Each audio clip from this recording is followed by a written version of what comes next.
Teo amin'ny lalao manasadalana faharoa kosa indray dia ny stade olympique de Lemirna sy ny Mangara no nikatoka ny adiny lalao ary nanatombo teo amin'ny tanjaka sy ny traikefa zareo avetsy manjaka ka izy ireo no nivoaka nandresy tamin'ny isa 420 no 7-20 hiatrika ny lalao famaranana zany amin'ity fédéral 2 ity ry zareo Mangara avetsy manjakaray sy ny cheminot.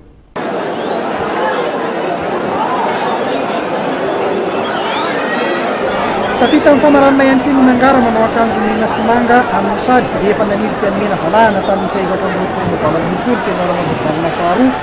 niady ary nifantaka tsara ny lalaon'ny Mitoto mandritra ny 20 minitra amin'ny lalaovana.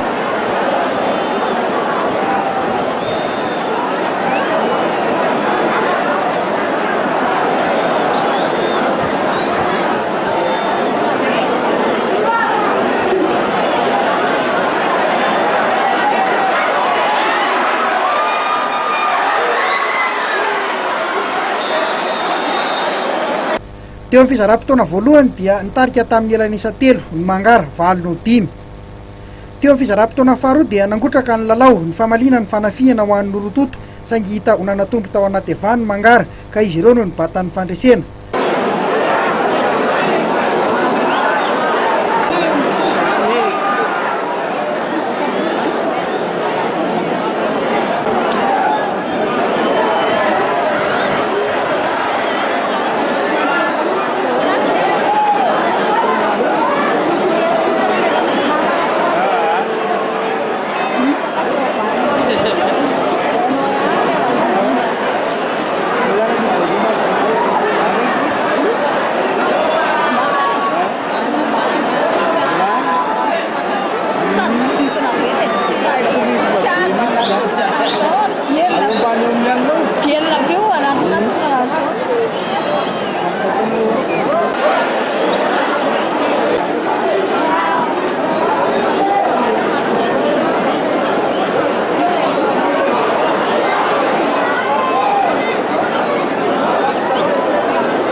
Raha tsy misy ny fivana dia ny alahady 9 fevroary izao ho tanterahana ny lalao famaranana ho an'ny fédéral 2 izay ikatrohan'ny Mangara sy ry zareo Besetroka.